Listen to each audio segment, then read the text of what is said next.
Evelyn Harper had spent 3 years curating the perfect wine collection for the Metropolitan Gala. Her reputation as the youngest master sommelier on the East Coast depended on tonight's success. The crystal chandeliers cast amber light across bottles worth more than most people's houses, and somewhere in this glittering crowd, her fiancé Marcus was supposed to be networking with investors for their dream vineyard in Napa Valley. Instead, she found him with his tongue down her sister's throat behind the Chateau Margaux display. The bottle of Dom Pérignon in Evelyn's hand suddenly felt like a weapon. Her sister Claire, 28 and perpetually jealous, had her manicured fingers tangled in Marcus's hair, the same way Evelyn had touched him that morning when he'd promised this gala would change their lives. The engagement ring on Evelyn's finger burned like accusation. "You absolute bastard." Her voice came out steady, colder than the champagne she'd been about to serve to the Russian ambassador. Marcus jumped back, lipstick smeared across his mouth like evidence. Claire didn't even have the decency to look ashamed. She just smiled that venomous smile she'd perfected since childhood. "Evie, this isn't what it looks like," Marcus started, which was possibly the stupidest thing he could have said, given that his hand was still on Claire's ass. The champagne cork popped. Evelyn hadn't meant to open it, but her hands had moved on instinct, and now foam was cascading over her knuckles like fury made liquid. The sound drew attention from nearby guests. She could feel eyes turning toward them, could hear the whispers starting to spread through the crowd like wildfire. "How long?" Evelyn demanded, her sommelier's training keeping her voice measured even as her world crumbled. "How long have you been fucking my sister?" Claire laughed. Actually laughed. "Since your engagement party, darling. He proposed to you at noon and was inside me by midnight. You were always too busy with your wine obsession to notice what you were losing." The words hit harder than any slap. 6 months. They'd been planning a wedding for 6 months while he'd been sleeping with her own sister. The gala's music seemed obscenely cheerful, a jazz quartet playing something romantic while Evelyn's life imploded between the vintage Bordeaux and the rare Burgundy. Marcus reached for her, and she stepped back so fast she collided with someone solid. Strong hands caught her shoulders, steadying her, and she caught the scent of something expensive, cedar and leather and old money. The kind of cologne you couldn't buy in stores. "Careful," a voice rumbled above her head, dark and smooth like aged whiskey. "That champagne is worth more than most people's cars. Would be a shame to waste it on trash." Evelyn turned and found herself staring at a chest in a perfectly tailored Tom Ford suit. She tilted her head back and met eyes so dark they were almost black, set in a face that could have been carved from marble. Severe cheekbones, a jaw that could cut glass, and a scar that traced from his left eyebrow into his hairline. He looked like he'd walked out of a Renaissance painting and into an Armani campaign. The man was looking at Marcus and Claire with the kind of disdain usually reserved for something stuck to your shoe. Around them, the crowd had gone strangely quiet. People were backing away, giving them space like this stranger was radioactive. "Who the hell are you?" Marcus demanded, trying to reclaim some authority, but his voice cracked on the last word. "Someone who appreciates fine wine more than you appreciate fine women, apparently." The stranger's hand was still on Evelyn's shoulder, warm through the silk of her dress. "This establishment belongs to people I do business with. I don't tolerate mediocre men making scenes at quality events." There was something in the way he said business that made Marcus go pale. Around them, Evelyn noticed men in dark suits positioning themselves at exits, not obviously, but deliberate. The kind of security that didn't carry visible weapons because they didn't need to. "Ezra Castellano," someone whispered nearby, and the name rippled through the crowd like a curse. Evelyn knew that name. Everyone in her world knew that name. He was the man who controlled the underground market for rare wines, stolen art, and artifacts that museums would kill for. The FBI had been trying to build a case against him for a decade, and she'd just backed into him like a clumsy teenager. The champagne was making everything fuzzy, or maybe it was shock. But suddenly Evelyn had the worst, most brilliant idea of her entire life. She turned in Ezra's grip, looking up at this dangerous stranger with his scarred face and his predator's eyes. "I need a favor," she heard herself say, her words slightly slurred. She'd been stress drinking all evening, sampling her own inventory like a fool. "Can you kiss me? I want to make him jealous." The entire room seemed to hold its breath. Ezra Castellano's eyebrows rose fractionally, the only sign of surprise on his otherwise impassive face. Up close, she could see flecks of amber in those dark eyes, could see the way his jaw tightened as he studied her face. "You're drunk," he observed, not unkindly. "I'm devastated," Evelyn corrected, swaying slightly. "But also drunk, yes. 3 glasses of Krug and half a bottle of Petrus because the Italian ambassador canceled. Please. I just caught my fiancé with my sister and I refuse to be the pathetic one at my own event." She could feel Marcus staring, could feel Claire's shock radiating across the space between them. The whole gala had stopped pretending not to watch. They were the center of a scandal that would fuel gossip for months. Ezra's hand moved from her shoulder to cup her jaw, his thumb brushing her cheekbone with surprising gentleness. He had calluses, she noticed hazily. This was a man who did more than sign papers and make phone calls. "Do you have any idea who I am?" His voice was low enough that only she could hear, intimate as a secret. "A man who appreciates fine wine," Evelyn quoted back at him, reckless with heartbreak and champagne. "And apparently someone everyone's terrified of, which makes you perfect for making my cheating bastard of an ex-fiancé lose his mind." Something flickered in those dark eyes. Amusement, maybe. Or interest. His thumb traced her lower lip, and Evelyn's breath caught despite everything. Up close, he smelled like expensive cigars and something darker, gunpowder perhaps. "This is a terrible idea," Ezra murmured, but he was already lowering his head. "All my best ideas are terrible," Evelyn whispered back. When his mouth touched hers, the entire world disappeared. The kiss started as performance, Evelyn was certain of that. Ezra Castellano was simply doing a drunk woman a favor, giving her a moment of dignity in front of her cheating fiancé. But somewhere between the first touch of his lips and the second breath, it stopped being theater and became something else entirely. His mouth was warm and tasted like the Chateau d'Yquem she'd served earlier, honey and complexity, and something darker underneath. His hand slid into her hair, tilting her head to deepen the kiss, and Evelyn forgot that they had an audience. Forgot that she'd only asked for a simple kiss, forgot everything except the way his other hand had moved to her waist, pulling her closer against that expensive suit. She made a sound, something embarrassingly desperate, and felt him smile against her mouth. Then he bit her lower lip, gentle but possessive, and Evelyn's knees actually buckled. He caught her, of course, shifting his weight to support her, as if women fainted into his arms every day. When he finally pulled back, Evelyn's lipstick was ruined, and her carefully pinned hair had come loose.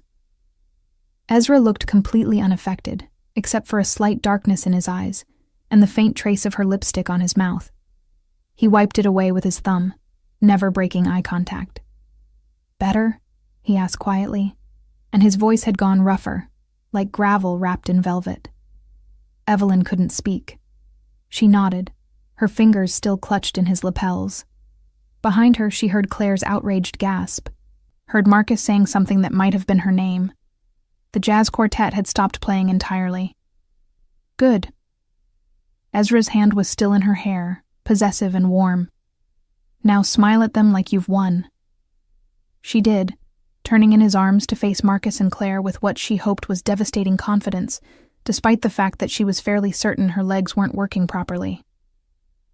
Marcus looked like he'd been struck by lightning. Claire's face had gone an ugly shade of red. "The wedding's off," Evelyn announced, her voice carrying across the silent gala. "Obviously. Claire, you can have him. He's clearly more your speed." She twisted the engagement ring off her finger and threw it at Marcus's chest. It bounced off his lapel and skittered across the marble floor. "I'm upgrading." The crowd erupted in whispers. Evelyn felt Ezra's chest shake with silent laughter against her back. Evie, you don't know what you're doing, Marcus started, but one look from Ezra shut him up instantly.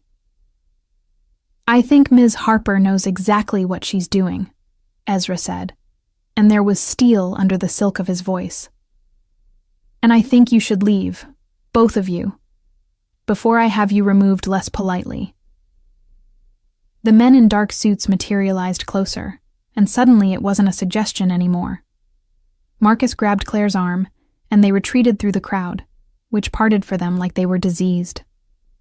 Evelyn watched them go and felt nothing but champagne fuzzy satisfaction.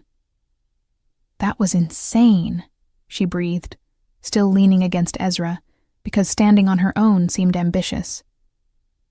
I just threw away my engagement at my own event and kissed a criminal in front of 300 witnesses.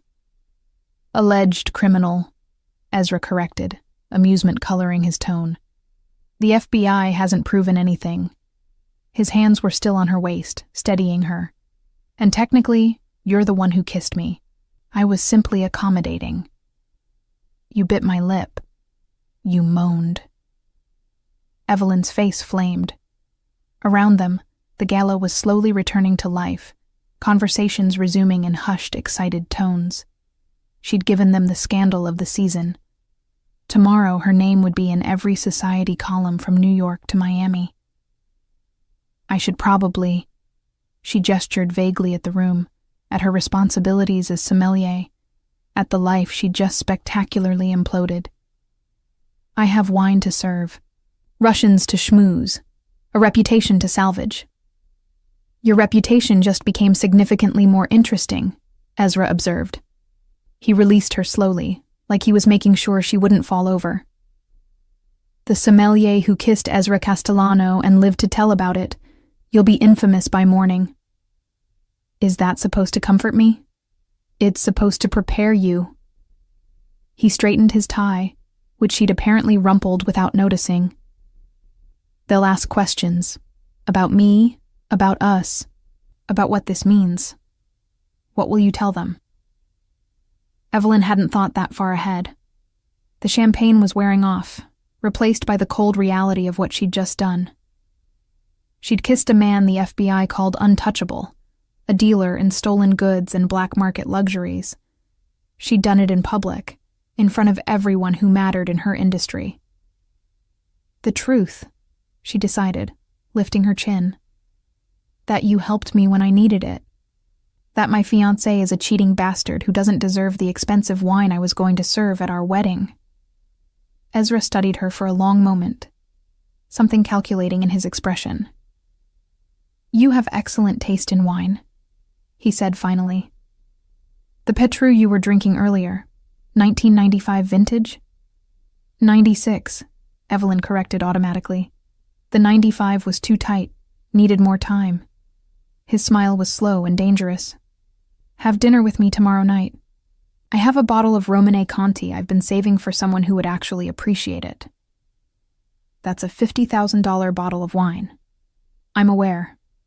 He pulled a card from his pocket, matte black with silver embossing. A phone number, nothing else. 8 o'clock. I'll send a car. Evelyn took the card, her fingers brushing his. This is insane. You said that already. Ezra leaned in, his breath warm against her ear. But you're going to say yes anyway. Because you're curious.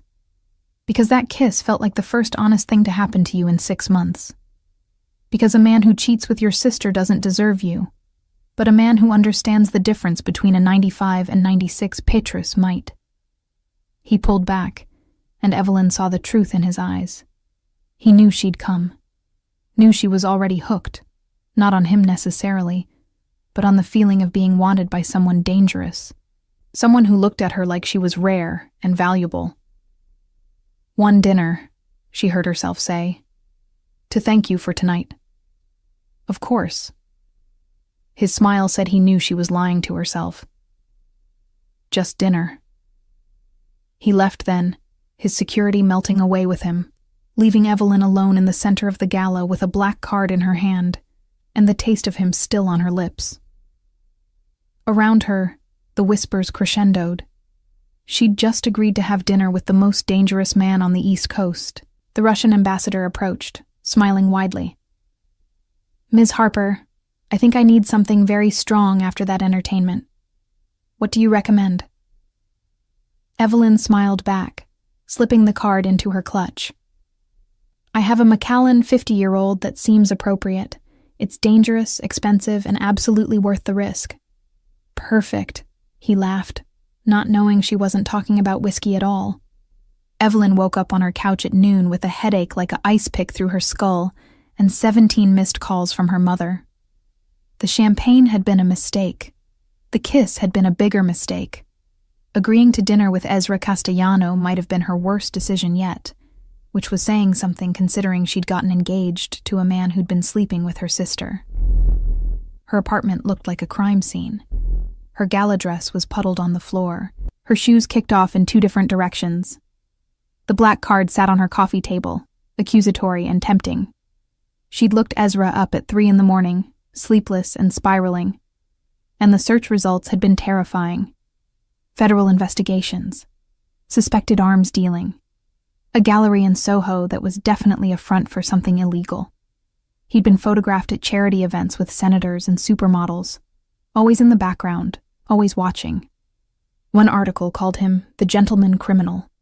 Another called him New York's most eligible sociopath. And she'd asked him to kiss her. Begged him, actually, in front of 300 witnesses. Her phone rang again. Her mother. Evelyn answered it with the resignation of someone facing execution. "Evelyn Marie Harper, what in God's name were you thinking?" Her mother's voice could have stripped paint. "You're on page 6, the Daily Mail. There are photos of you kissing that criminal, and your father is having heart palpitations."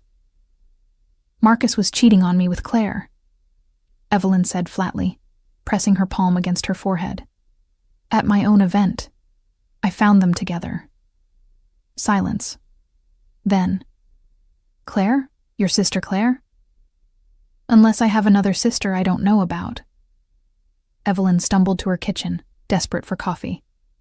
"For 6 months, Mom, since the engagement party." More silence, longer this time. Her mother's anger shifted, refocused. "That little bitch. I knew she was jealous, but this and Marcus. I introduced you to him.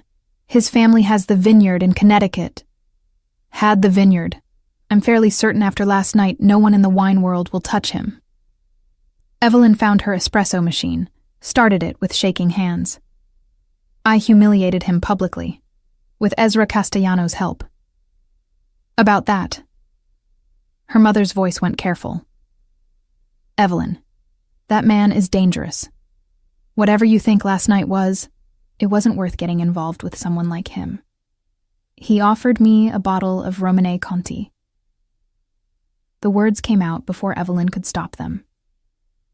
"The 90-90 vintage. Mom, that wine is basically a myth. 12 bottles in existence, all in private collections, if he actually has one." "If he has one, he stole it," her mother said sharply. "Evelyn, listen to me. That kiss was lovely revenge, truly. But that's where this needs to end. Cancel dinner, block his number. Forget this ever happened." But Evelyn was already thinking about that wine. About the way Ezra had known the difference between the 95 and 96 Petrus.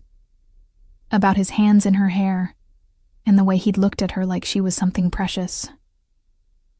"I have to go," she told her mother. "I need to fix the disaster from last night." She hung up before her mother could argue and stared at her reflection in the dark screen of her phone. Her hair was a mess. Her makeup was smudged. She looked like she'd been through a war. But she also looked alive in a way she hadn't felt in years. The rest of the day was a nightmare of damage control. Her boss at the wine distribution company called, surprisingly supportive. The scandal had apparently tripled interest in their next gala. Her vendors called, half concerned, half fascinated. Everyone wanted to know about Ezra, about the kiss, about what happened next. Claire sent one text. "You'll regret this. Marcus sent 12, ranging from apologetic to angry to threatening. Evelyn blocked him after the 6th one mentioned lawyers. At 7:30 that evening, she stood in front of her closet, trying to decide what one wore to dinner with a criminal. Something that said, "I'm not intimidated by your alleged arms dealing, but also, I appreciate a $50,000 bottle of wine." She settled on a black dress, simple and elegant, with her grandmother's pearls. If she was going to hell, she might as well look classic doing it. The car arrived at exactly 8.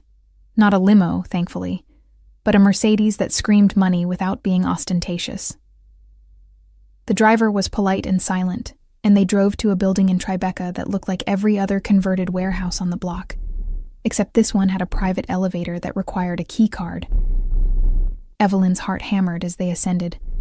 This was insane. She was having dinner with a man who probably had people killed for sport.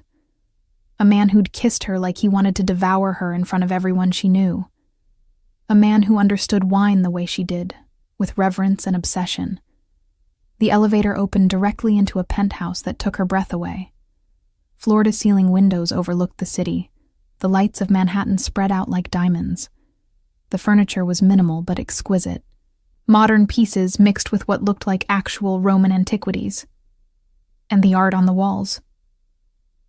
"That's a Caravaggio," Evelyn breathed, staring at a painting she'd only ever seen in textbooks. "That's been missing since World War II. Allegedly," Ezra's voice came from behind her. "I prefer to think of it as relocated to someone who appreciates it." She turned and found him in dark slacks and a white shirt, sleeves rolled to his elbows. Less formal than last night, but somehow more dangerous. He had a wine glass in each hand, both empty. "You came," he said, and there was satisfaction in his voice. "You have a stolen Caravaggio on your wall," Evelyn replied. "Of course I came. I'm clearly making terrible decisions this week." He smiled. That slow, dangerous smile. "The wine is breathing in the dining room. But first I need to know, are you here because you want to be, or because you're still angry at your ex?" "Both?" Evelyn moved closer, drawn despite her better judgment. "Maybe neither. Maybe I just wanted to see if that kiss was as good as I remembered, or if it was the champagne. Only one way to find out." Ezra set down the glasses and reached for her, giving her time to pull away. She didn't. This kiss was different, slower and more deliberate. Without an audience, without the performance aspect, it felt intimate and dangerous. His hands found her waist, pulled her closer, and Evelyn let herself sink into it. Let herself forget that this was probably the worst idea she'd ever had.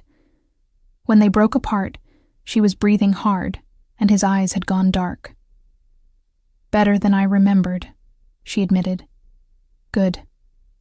He picked up the wine glasses again. "Now come taste something that will ruin you for all other wines."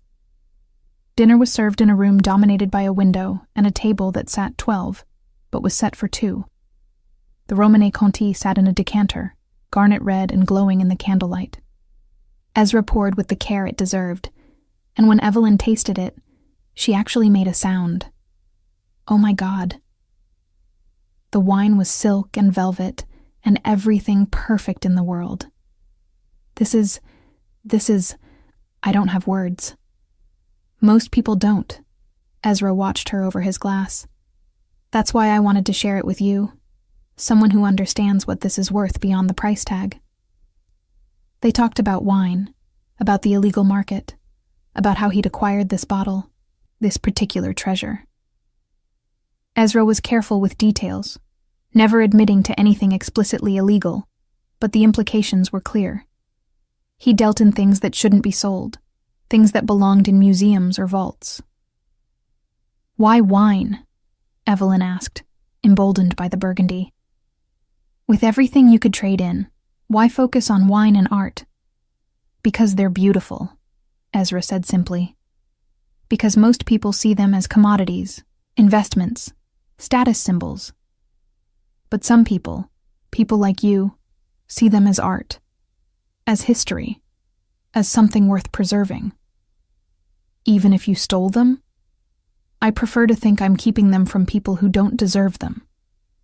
He refilled her glass. Like your ex-fiancé, I did some research on Marcus. His family's vineyard makes mediocre Pinot Noir that they overprice for tourists. He doesn't understand wine. He just wants to profit from it. And you're different? But Evelyn was smiling. I'm exactly the same, Ezra admitted. Except I have better taste and fewer scruples about where I source my inventory. They finished the bottle, and then he opened a Chateau Lafite from 1869 that had no business being that well preserved. Evelyn was tipsy again, but in a warm, golden way that made everything feel possible. Ezra told her about growing up in Sicily, about learning wine from his grandfather, who'd run shipments during Prohibition. She told him about studying in France, about the first time she'd tasted a wine that made her cry. Somewhere around midnight, they ended up on his couch, her shoes kicked off, his jacket discarded. They were debating the merits of French versus Italian wine regions, their faces close, their words tangling together. "You're going to be trouble," Ezra murmured, his fingers tracing the line of her jaw. "I can tell already." "You kissed me in front of everyone I know," Evelyn pointed out. "I think the trouble started there." "No," he said, his thumb brushing her lower lip. "The trouble started when you looked at me like I was your salvation instead of your damnation. When you understood the wine the way I do. That's when I knew I was in trouble." "One dinner," Evelyn whispered, even as she leaned into his touch. "That's what I said." "One dinner," Ezra agreed. "But we both know you're lying." When he kissed her this time, it wasn't for show or revenge or curiosity. It was because they both wanted it, needed it, this dangerous thing growing between them. And when he pulled her into his lap, when his hands slid into her hair and she made that desperate sound again, Evelyn knew she was already lost.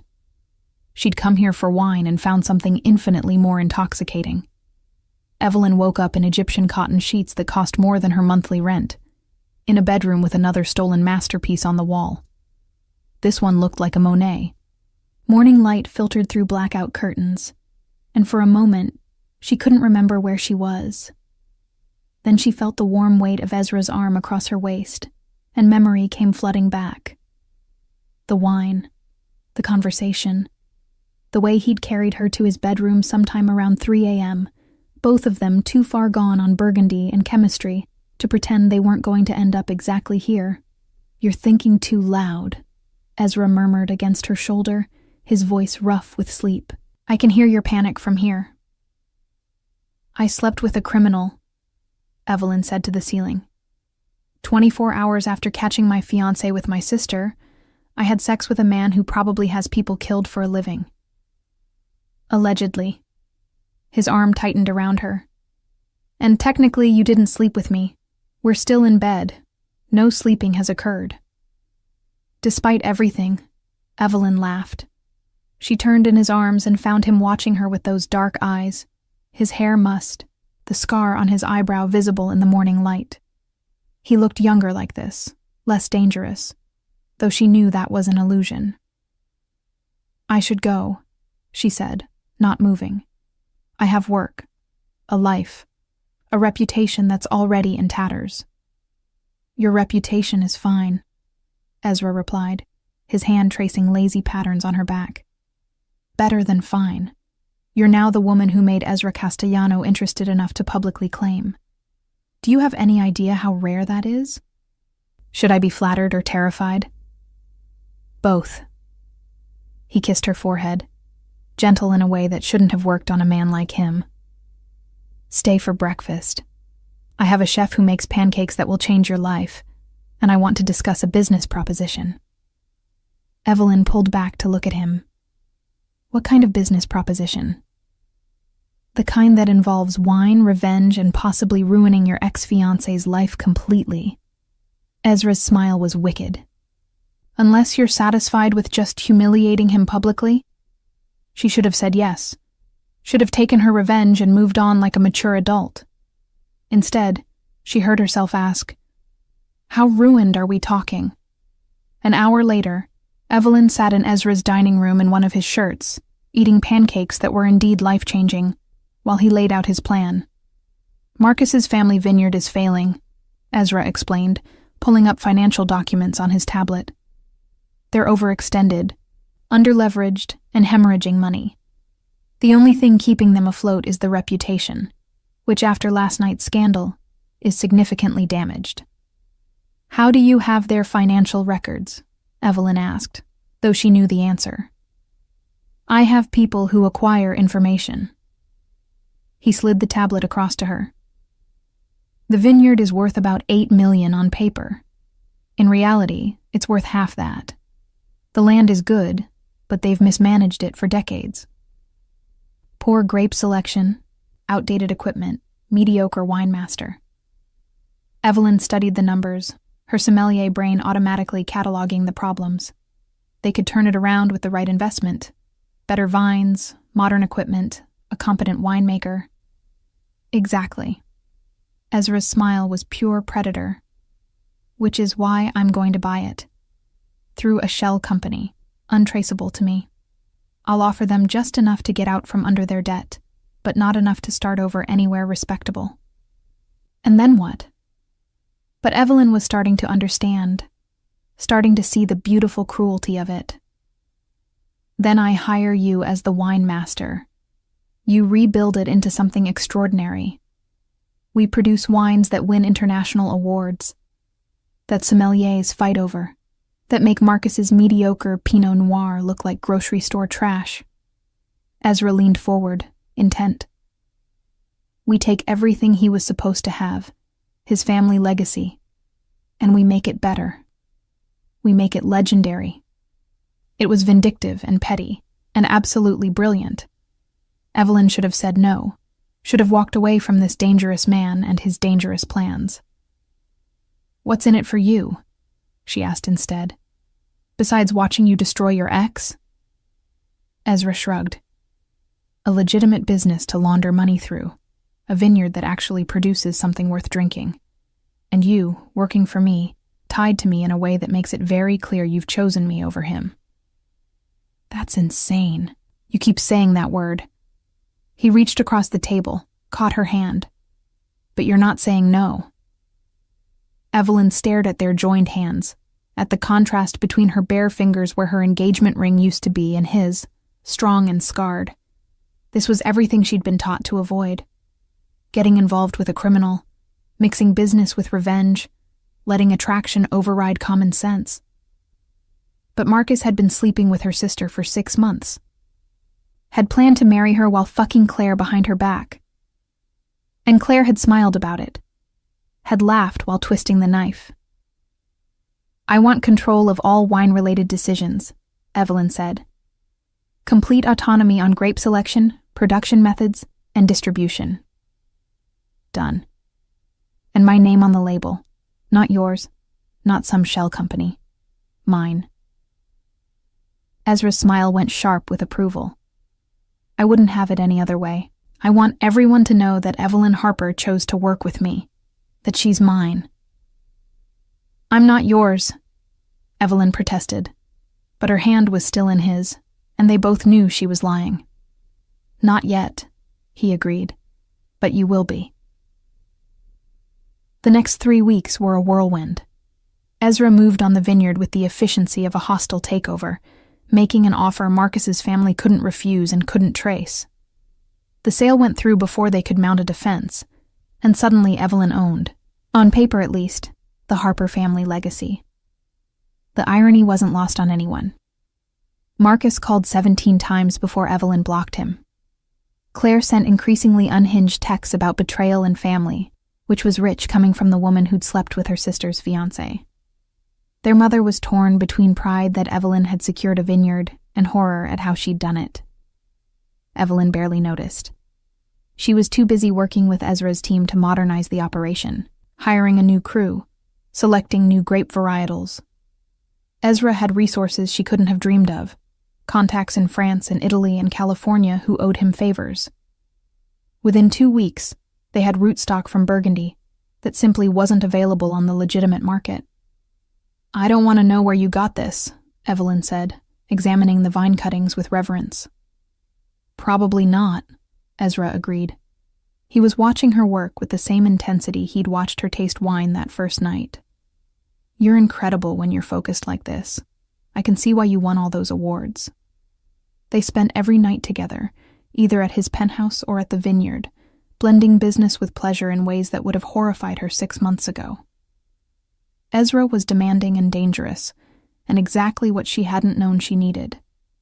He challenged her, supported her, and never once made her feel like she was second to anything. "This is unhealthy," her best friend Sarah warned over coffee. "You're rebounding with a criminal, Evie. This can't end well." "Probably not," Evelyn agreed, stirring her latte. "But I've never felt more alive. Marcus made me feel small, like my passion for wine was an obsession that took away from us. Ezra makes me feel powerful." "Ezra makes you feel desired," Sarah corrected gently. "There's a difference." But was there? Evelyn thought about the way Ezra looked at her when she identified a wine by taste alone, the pride in his eyes when she negotiated with distributors. He desired her, yes, but he also respected her in a way Marcus never had. The grand reopening of the vineyard was scheduled for October, a harvest festival that would introduce Evelyn's first vintage to the world. Invitations went to every major player in the wine industry, every critic who'd ever written about the Harper family's mediocre Pinot Noir. Marcus and Claire were conspicuously not invited. The day before the festival, Evelyn stood in the renovated tasting room, watching workers hang lights and arrange tables. The space looked nothing like it had under Marcus's family. It looked elegant and modern, ready to produce wines that would make history. Nervous? Ezra appeared beside her, 2 glasses of wine in hand. Their first vintage, a Pinot Noir that had been aging in French oak for exactly 90 days. "Terrified," Evelyn admitted, taking a glass. "What if it's not good enough? What if I've destroyed the Harper legacy instead of saving it?" "Taste it," Ezra commanded gently. She did, and relief flooded through her.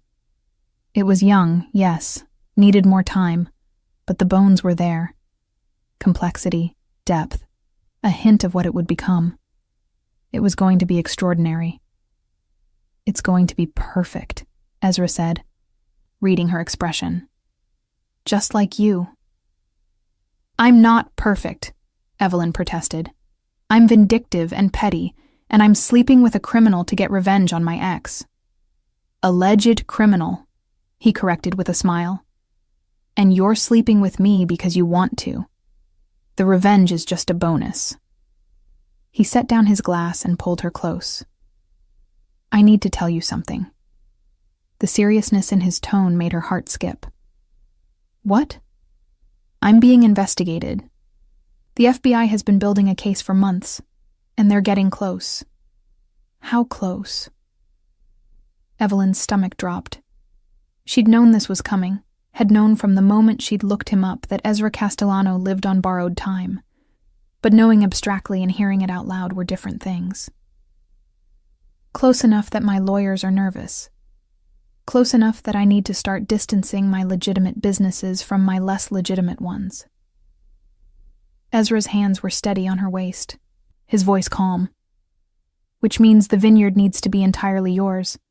No shell companies, no hidden ownership. Just you."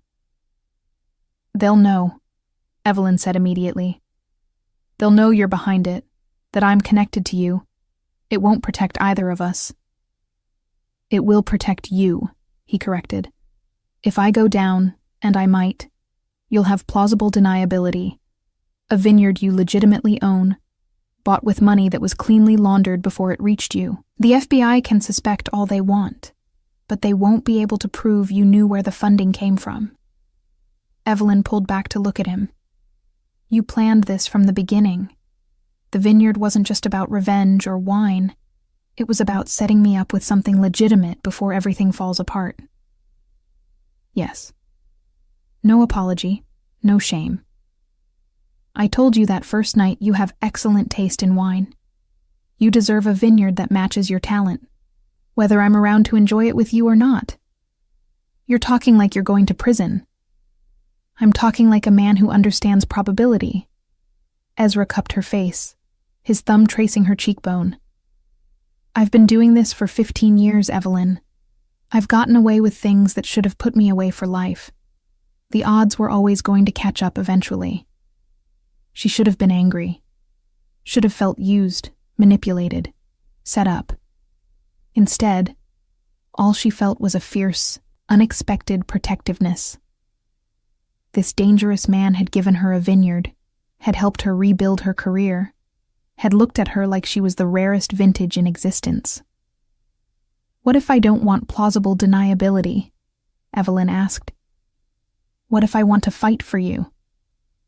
Then you'd be an idiot, Ezra said, but his voice was rough with emotion.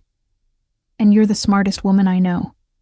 Promise me, if this goes bad, you'll let me go.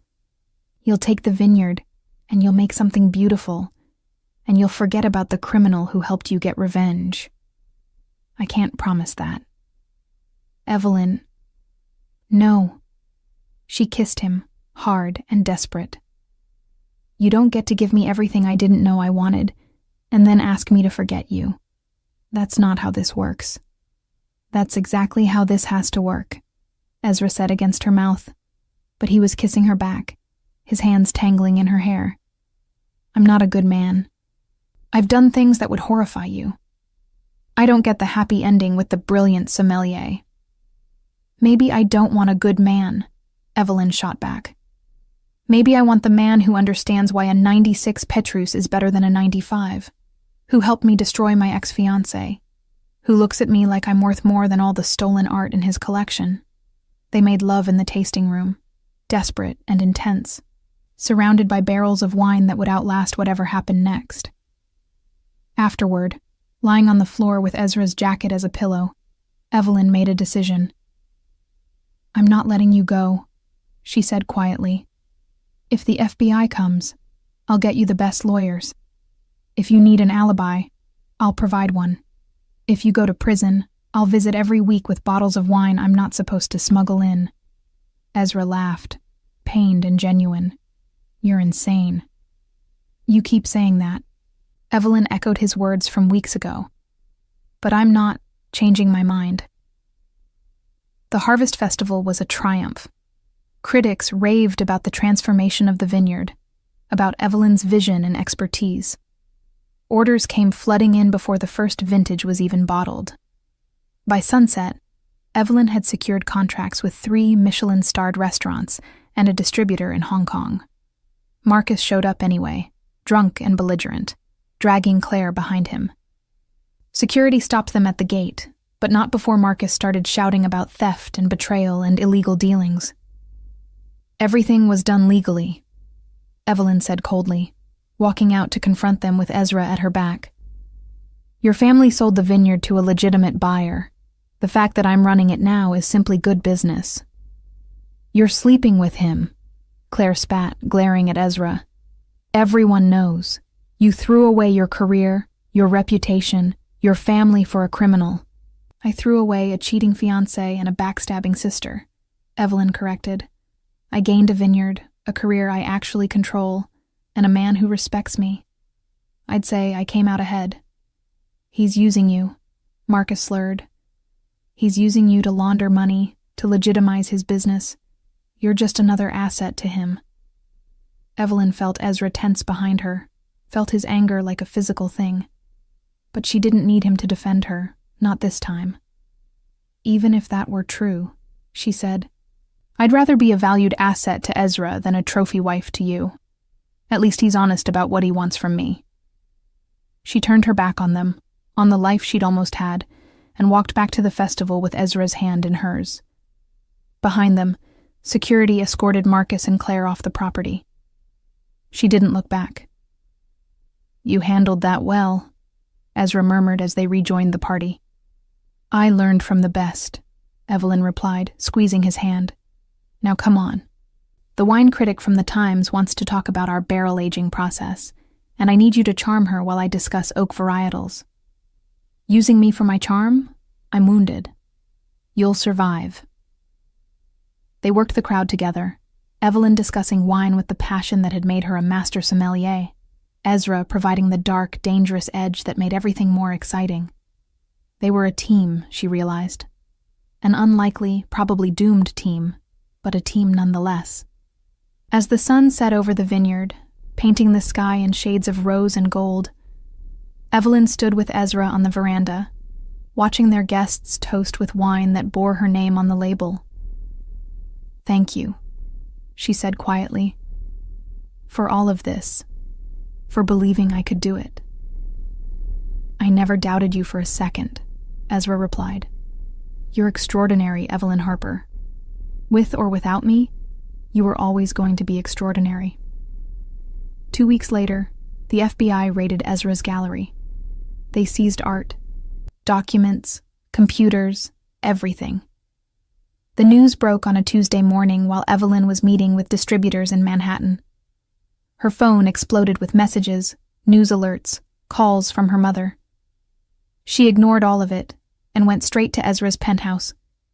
He was there, surprisingly calm, watching the news coverage with a glass of whiskey. "I told you to stay away," he said when she walked in. "This is exactly what we talked about. And I told you I wasn't going anywhere." Evelyn took the whiskey from his hand, drank half of it. "What do you need?" "A time machine?" Ezra's smile was bitter. "They have enough to charge me. My lawyers say they'll offer a deal, 10 years if I cooperate, testimony against my associates. Will you take it?" "No." He pulled her into his lap, buried his face in her hair. "I won't put targets on other people's backs. Even criminals have a code." Evelyn's hands shook as she held him. 10 years. Possibly more if he went to trial. A decade of her life without this dangerous, complicated man who'd somehow become essential. "Then we fight," she said fiercely. "We get the best defense team money can buy. We find every loophole, every technicality. We make them work for every single charge." "Evelyn?" "No." She pulled back to look at him. "You gave me a vineyard. You helped me rebuild my entire life. You think I'm just going to let you go quietly? You don't know me at all if you think that." Ezra kissed her, deep and desperate. "I love you," he said against her mouth. "I wasn't supposed to, but I do. You're the best thing that's ever happened to me, and I'm about to ruin your life." "You love me?" Evelyn's heart was racing. They'd never said it before, had danced around it for weeks, but hearing it now, with everything falling apart, felt both perfect and tragic. "Desperately," Ezra confirmed. "Which is why you need to walk away. Before you're photographed here, before anyone can connect you to this more than they already have." "I love you too," Evelyn said, because if he could be brave enough to say it, so could she. "And I'm not walking away. So you can either accept that I'm staying and let me help, or you can waste time arguing while the FBI builds their case." He stared at her for a long moment. This brilliant, infuriating woman who'd crashed into his life with a drunken request for a kiss and somehow become everything. Then he laughed, helpless and genuine. "You're going to be the death of me." "Probably," Evelyn agreed. "But not today. Today we call your lawyers and we start fighting back." The trial lasted 4 months and made headlines across the country. The prosecution presented a damning case: 15 years of art theft, illegal antiquities trading, and money laundering through galleries and auction houses. They had paper trails, witness testimony, photographs of Ezra with known criminals. What they didn't have was direct evidence of murder, weapons dealing, or the truly dark crimes the tabloids love to speculate about. Ezra had been careful, insulated by layers of associates and shell companies. His lawyer, a shark named Victoria Chen, who charged $1,000 an hour, tore apart the prosecution's timeline with surgical precision. Evelyn attended every day of the trial, sitting in the front row in elegant suits that said she refused to be intimidated. The press called her the Mafia sommelier, which was both inaccurate and impossible to shake.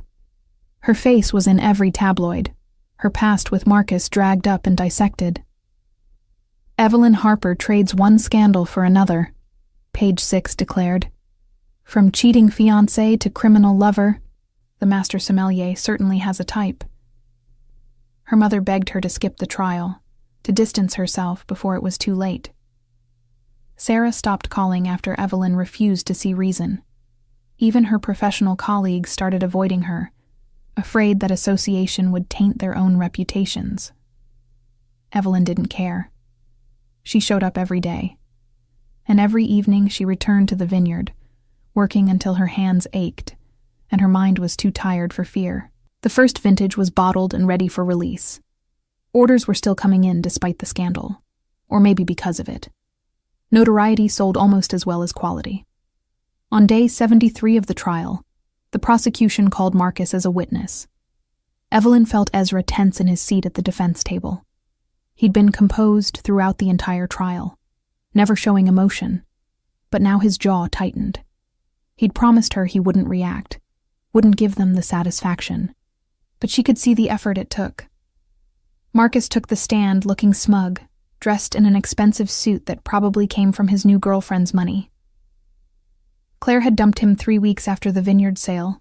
Apparently loyalty wasn't her strong suit with anyone. "Mr. Harper," the prosecutor began, "can you describe your relationship with the defendant?" "I don't have one," Marcus said clearly, "but he manipulated my ex-fiancée into a relationship in order to steal my family's vineyard. It was a deliberate, calculated attack." Ezra's lawyer objected immediately. "Speculation. The witness has no direct knowledge of Mr. Castellano's relationship with Ms. Harper." "Sustained," the judge agreed, but the damage was done. The jury had heard it. The prosecutor continued, walking Marcus through the timeline of the vineyard sale, implying that Ezra had targeted Evelyn specifically to hurt Marcus's family. It was absurd. Ezra hadn't even known who Marcus was before that night at the gala, but the narrative was compelling. When Victoria Chen cross-examined, she was merciless. "Mr. Harper, isn't it true that you were having an affair with Ms. Harper's sister during your engagement?" Marcus flushed. "That's not relevant." "It's extremely relevant," Victoria countered. "You're claiming Mr. Castellano manipulated your ex-fiancée, but you were the one who betrayed her first, correct?" "That doesn't have anything to do with—" "Answer the question," the judge instructed. "Yes," Marcus admitted through gritted teeth. "I had a relationship with her sister." "A 6-month affair," Victoria clarified, "that you conducted behind Ms. Harper's back while planning a wedding with her. And when she discovered this affair at a public event, she ended the relationship, correct?" "Yes, but—" "And 3 weeks after that, the vineyard was sold. A vineyard that, according to financial records, was hemorrhaging money and facing bankruptcy within 6 months. Your family needed to sell, didn't they, Mr. Harper?" Marcus's lawyer had clearly not prepared him for this line of questioning. He stuttered through an explanation about temporary setbacks and bad harvests, but Victoria had the financial documents. The jury could see the truth. The vineyard had been failing long before Ezra bought it. "So to be clear," Victoria said, "Mr. Castellano didn't steal anything. He made a legitimate offer for a failing business, and Ms. Harper, a master sommelier with impeccable credentials, chose to run it. The fact that this hurts your pride doesn't make it illegal, does it?" "Objection," the prosecutor called weakly. "Withdrawn," Victoria said with a smile that could cut glass. No further questions. Marcus was dismissed looking significantly less smug than when he'd arrived. Evelyn caught his eye as he left the courtroom. and the hatred there should have bothered her. Instead, she felt only satisfaction. He'd tried to hurt Ezra and had only made himself look petty and jealous. That evening, Evelyn visited Ezra at his penthouse. He was out on bail, wearing an ankle monitor that tracked his every movement, confined to a 5-mile radius. The restrictions were killing him. She could see it in the tension in his shoulders, the way he stared out at the city he could no longer freely move through. "Marcus is an idiot," she said, coming up behind him and wrapping her arms around his waist. "Victoria destroyed him. She's very good at her job," Ezra agreed. His hands covered hers, holding them against his chest. "But it doesn't change the facts. They have me on money laundering at minimum. Even if Victoria gets the art theft charges dismissed, I'm looking at 5 to 7 years. 5 to 7 years isn't forever," Evelyn said, though her throat was tight. "The vineyard will still be there. I'll still be there." Ezra turned in her arms, his face serious. "You can't wait for me. 5 years, Evelyn. You'll be 36 when I get out. You should be married, have children if you want them. Have a life that doesn't involve conjugal visits and collect calls." "Don't," Evelyn said sharply. "Don't try to noble sacrifice me. I'm a grown woman making my own choices. If I want to wait for you, that's my decision. It's a stupid decision. Then I'm stupid." She pulled him down for a kiss that tasted like defiance and desperation. "I love you. I'm not apologizing for that, and I'm not walking away because things got difficult." They made love with the franticness of people running out of time, and afterward, lying in his bed surrounded by stolen art and expensive sheets, Ezra asked, "Marry me." Evelyn froze. "What?" "Marry me," he repeated, propping himself up on one elbow to look at her. "Before the verdict comes down. Before they potentially take me away. Marry me, and let me have something good, something pure, before I pay for all the things I've done." "That's the worst proposal I've ever heard," Evelyn said. But she was crying, tears streaming down her face. "You're not supposed to propose because you're going to prison." "I'm proposing because I love you," Ezra corrected, wiping away her tears with his thumb. "Because you're the best thing that's ever happened to me. Because even if I spend the next 7 years in a cell, I want to know that for one perfect moment, you were mine in every way that matters." "I'm already yours," Evelyn whispered. "Then make it legal." He kissed her forehead, her cheeks, her mouth. "Marry me, Evelyn Harper. Let me be your husband, even if I'm a terrible one. Let me have that." She should have said no. Should have pointed out that marrying him would destroy what was left of her reputation, would tie her legally to a convicted criminal, would make her life exponentially harder. Instead, she said, yes. They were married 3 days later in a private ceremony at the vineyard, with only Victoria Chen and Ezra's head of security as witnesses. Evelyn wore a simple white dress and carried a bouquet of grapes from their vines. Ezra wore a suit without the ankle monitor visible, though they both knew it was there. The officiant was a judge who owed Ezra a favor and didn't ask questions. The ceremony lasted 10 minutes. When Ezra kissed her as his wife, Evelyn tasted salt and realized they were both crying. "I love you," he said against her mouth. "Whatever happens next, remember that." "I love you too," Evelyn replied, "and I'm going to fight for you until they close the cell door. Even then, I'll keep fighting." They spent their wedding night in the master bedroom of the vineyard house, drinking a bottle of Romanée Conti that Ezra had been saving for a special occasion. It was the same vintage as the first bottle he'd ever shared with her, the night everything changed. "Regrets?"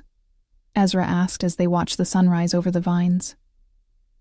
"Only that we didn't have more time," Evelyn admitted. "But no, I don't regret you. I don't regret any of it." The verdict came down on a Tuesday in December. Guilty on money laundering, guilty on illegal antiquities trading, not guilty on the art theft charges that Victoria had systematically dismantled. The judge sentenced Ezra to 6 years in federal prison, eligible for parole after 4. Evelyn sat in the courtroom and didn't cry, not when they read the verdict, not when they led Ezra away in handcuffs. She waited until she was in her car, alone in the parking garage, before she let herself fall apart. 4 years, minimum. 4 years of visiting rooms and monitored phone calls and sleeping alone in a bed that smelled like him. 4 years of running a vineyard by herself, of being known as the woman who married a criminal, of waiting. But she'd promised to wait, and Evelyn Harper kept her promises. The first year was the hardest.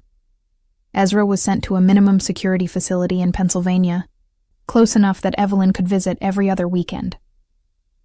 They had 30 minutes each time, sitting across from each other at a plastic table, not allowed to touch except for a brief kiss hello and goodbye.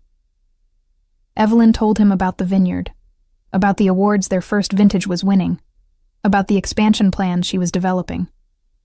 Ezra told her about the books he was reading, the other inmates, the monotony of prison routine. They didn't talk about how much they missed each other. That was too painful, and there was never enough time. At night, alone in the vineyard house, Evelyn worked until exhaustion made sleep possible.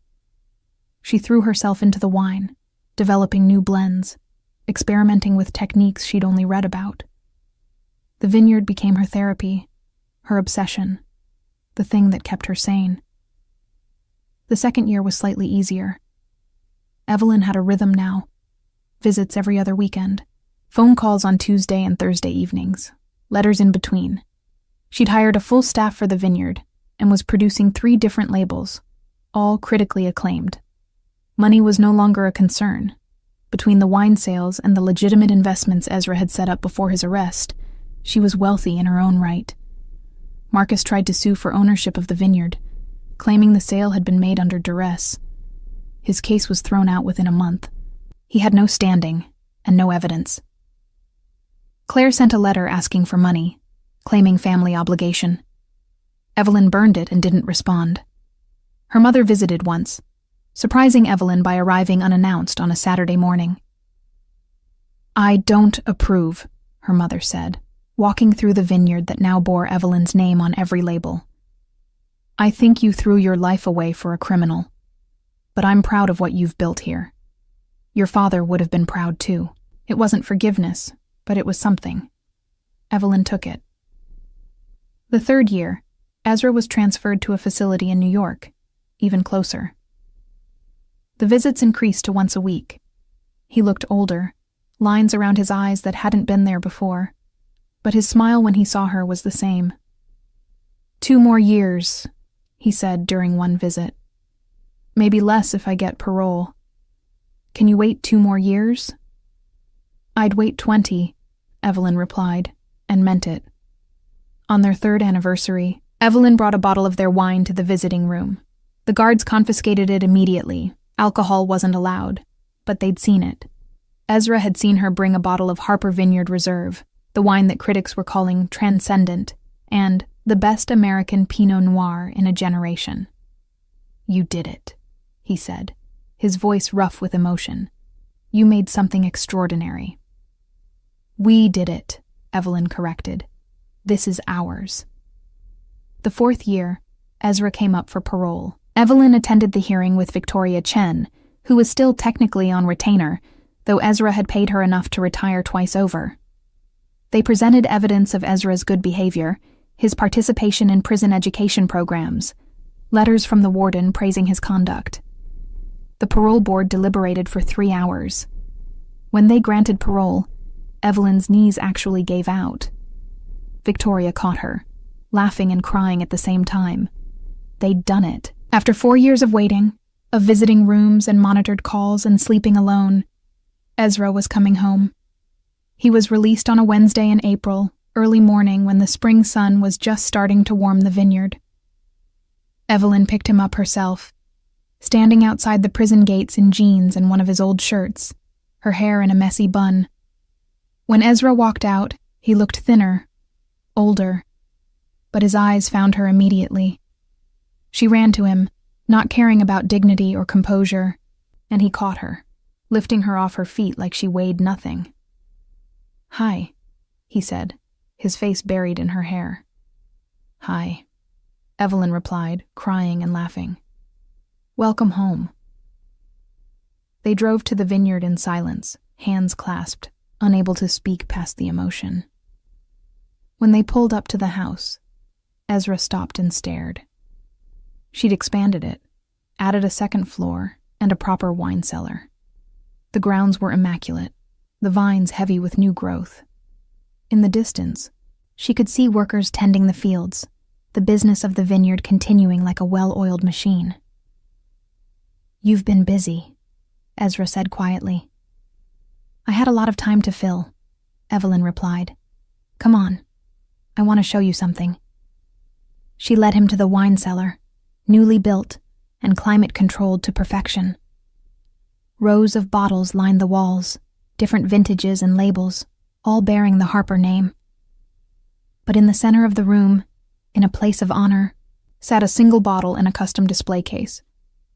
Romanée Conti, 1945. "You didn't," Ezra breathed. "I did," Evelyn confirmed. "I tracked it down through one of your old contacts. Don't ask which one or how much I paid. You don't want to know. But I've been saving it for today." She opened the case and pulled out the bottle with reverent hands. This vintage, produced right after World War II when wine-making materials were scarce and every bottle was precious, was legendary. Worth at least $200,000, possibly more. "This is insane," Ezra said, but he was smiling. "You keep saying that," Evelyn teased, echoing their first conversation. She pulled out 2 crystal glasses, the good ones she'd bought for this specific moment. "But you're not stopping me." They opened the bottle together, letting it breathe for exactly 10 minutes before pouring. The wine was the color of garnets and autumn leaves, and when Evelyn tasted it, she actually gasped. "Oh my God!" "Extraordinary?" Ezra asked, watching her face. "Beyond extraordinary."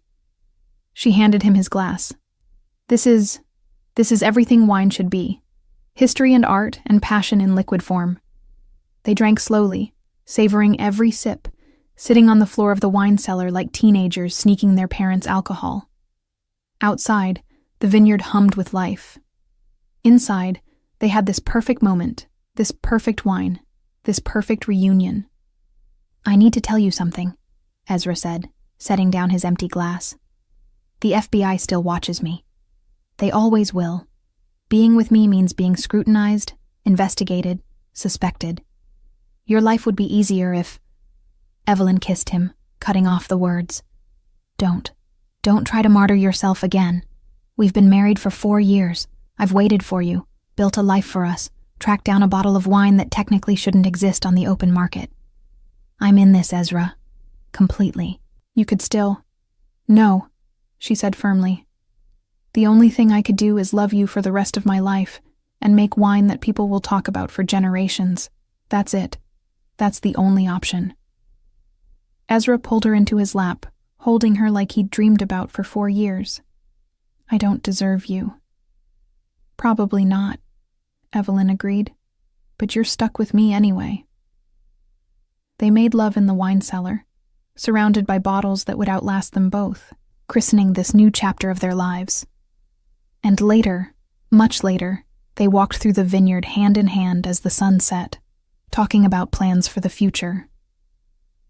"I want to expand," Evelyn said.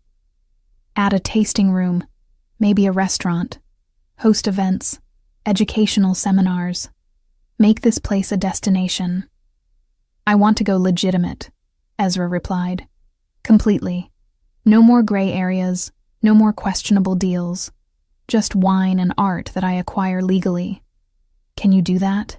Go completely straight after everything?" "For you?" He stopped walking, turned to face her. "I can do anything. I spent 4 years in prison thinking about the life I wanted with you. It doesn't include the FBI or criminal investigations or any of that. Just this. Just us. Just making something beautiful together." They sealed the promise with a kiss as the sun disappeared behind the hills, painting the sky in shades of wine and blood and gold. 5 years after Ezra's release, Harper Vineyard had become one of the most acclaimed wineries on the East Coast. Their Pinot Noir won international awards. Their Chardonnay was served at the White House. Wine critics made pilgrimages to taste their limited-release vintages, and bottles sold out within hours of each launch. Evelyn and Ezra ran it together, a team in every sense.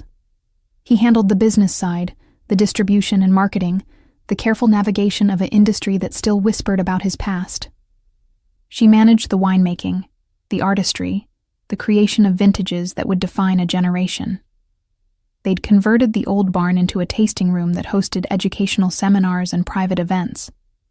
The wine cellar had become legendary, filled with bottles that collectors dreamed about. And in a private room that only they had access to, Ezra had assembled a legal collection of art that rivaled any museum. Pieces he'd acquired through legitimate auction houses, documented and clean. On a Tuesday in October, exactly 7 years after the night Evelyn had drunkenly begged a stranger to kiss her, they hosted an exclusive dinner at the vineyard.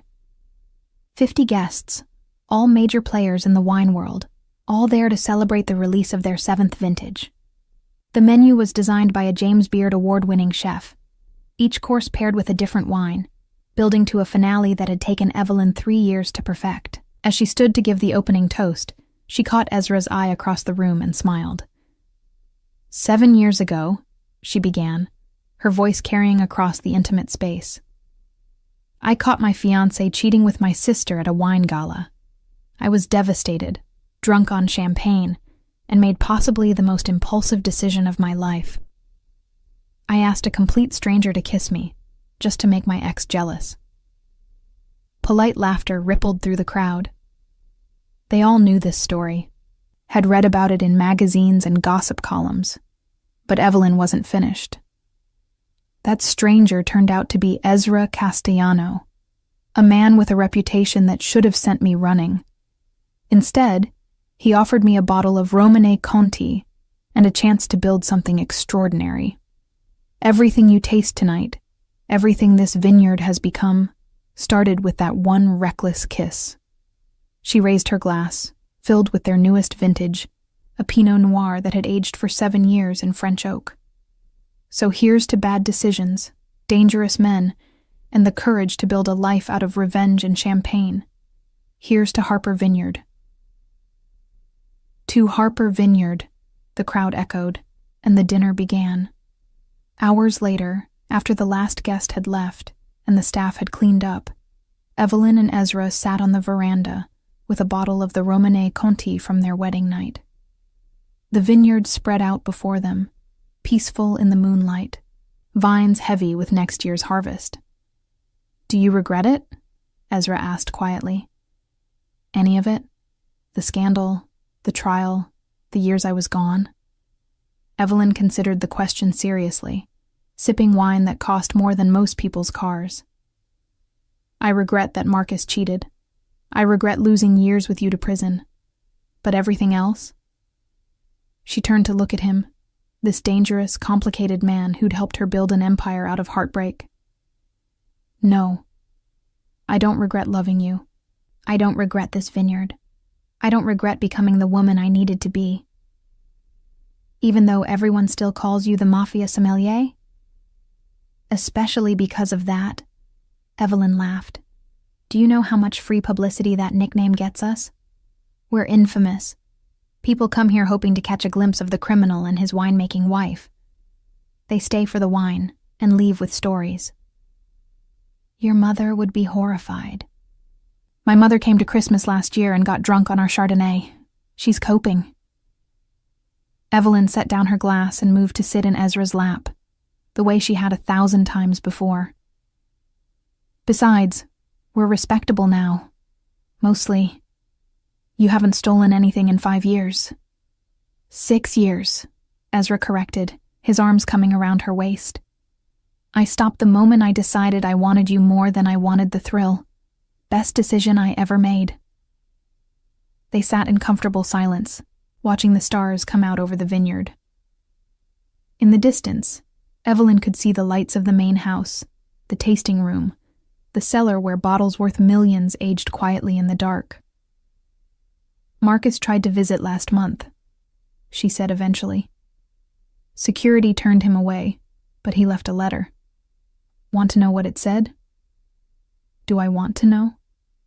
"He wanted to apologize, said he'd made terrible mistakes, that leaving me was the worst decision of his life." Evelyn snorted. "Apparently he's tried to start 3 different wine ventures and they've all failed. Claire left him for a stockbroker. He's alone and broke and working for someone else's vineyard." "And you feel?" "Nothing," Evelyn said honestly. "I looked at that letter and felt absolutely nothing. No anger, no satisfaction, just nothing. He's irrelevant, a footnote in a story that became so much bigger than revenge." "We should send him a bottle," Ezra suggested, amusement coloring his tone. "Our newest vintage. Let him taste what he could have had." "That's petty. I'm a petty man." He kissed her neck, making her shiver. "Besides, the best revenge is living well, and I'd say we're living extraordinarily well." They made love on the veranda under the stars, not caring about the potential for scandal or impropriety. They were married, they owned the vineyard, and 7 years of fighting for each other had burned away any remaining shame. Later, wrapped in a blanket and sharing the last of the Romane Conti, Evelyn asked, "Do you think we would have found each other if Marcus hadn't cheated?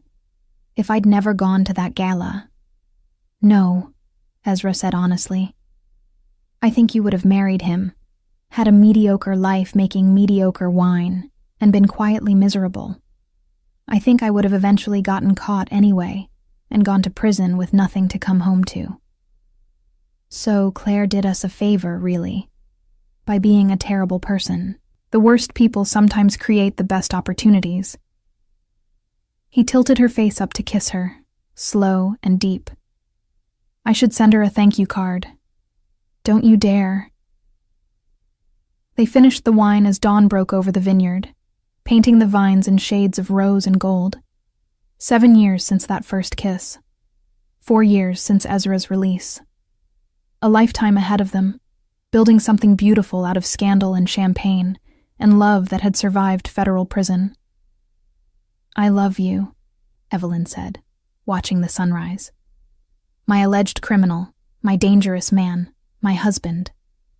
"I love you too," Ezra replied, his arms tightening around her.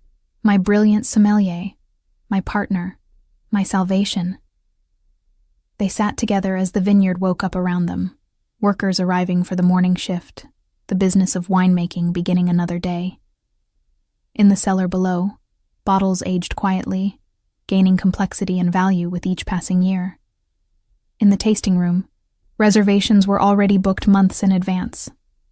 In the private collection, art worth millions hung on walls, all of it legal, all of it clean. Harper Vineyard had become exactly what Evelyn had dreamed of when she was drowning in champagne and heartbreak 7 years ago. Not just a successful business, but a legacy. A testament to the fact that sometimes the worst nights of your life led to the best decisions. "Come on," Evelyn said, standing and pulling Ezra to his feet. "We have a harvest to oversee, a tasting room to prepare, and a wine critic from France arriving at noon. Our dangerous, scandalous, absolutely perfect life awaits." "Wouldn't have it any other way," Ezra agreed, following her into the house that had become their sanctuary. Behind them, the empty bottle of Romane Conti sat on the table, a relic of the journey that had brought them here. From a drunken kiss at a gala to a criminal trial, from prison visits to international acclaim, they had built something that transcended revenge. They had built love, partnership, and the finest vineyard on the East Coast. And every bottle they produced, every vintage that bore the Harper name, was a tribute to that first reckless moment when Evelyn Harper had looked at the most dangerous man in the room and asked, "Can you kiss me? I want to make him jealous." She had touched the Mafia boss and lived to tell the tale. Better than that, she had married him, reformed him, and built an empire with him. The best revenge, as it turned out, wasn't just living well. It was living dangerously, passionately, and abundantly happy.